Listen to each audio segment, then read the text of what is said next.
Jo em dic Marta García Cardellach i sóc fotògrafa i artista visual. I jo sóc la Neus Solà i també sóc fotògrafa i artista visual.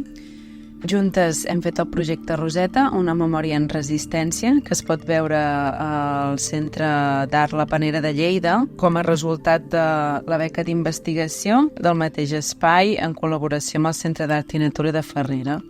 Aquesta exposició que hem fet amb la Neus té la intenció d'explorar la relació entre dona i natura des d'una perspectiva de gènere i a través de la figura de les trementinaires. Les trementinaires eren dones, la majoria pageses, de la vall de la Vansa i Tuixén, que durant els segles XIX i XX emprenien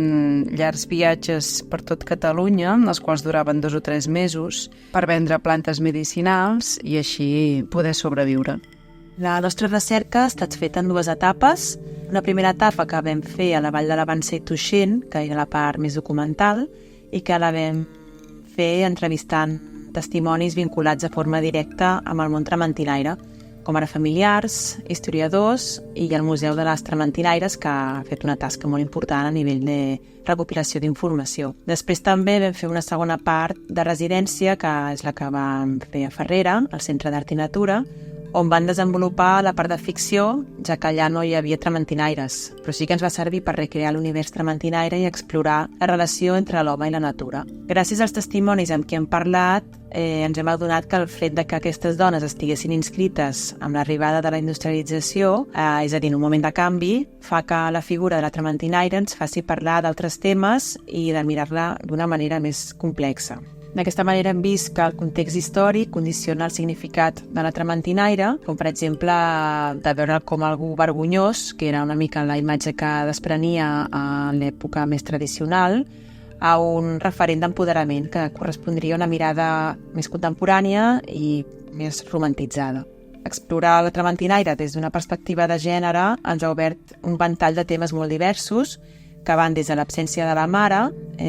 o la inversió del rol de gènere a la família, ja que les trementinaires emprenien aquests viatges deixant la família a càrrec dels avis i del marit,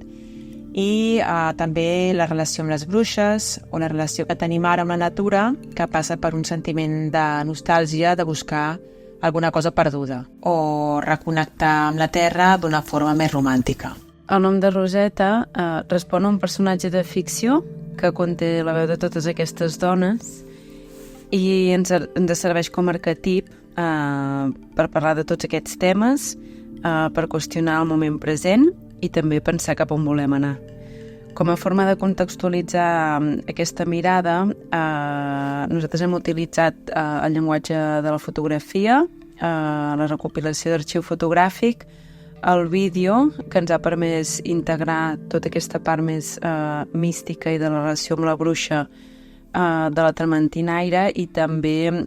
peces d'àudio, que són el recull d'aquests testimonis que ens hem trobat durant tot el camí.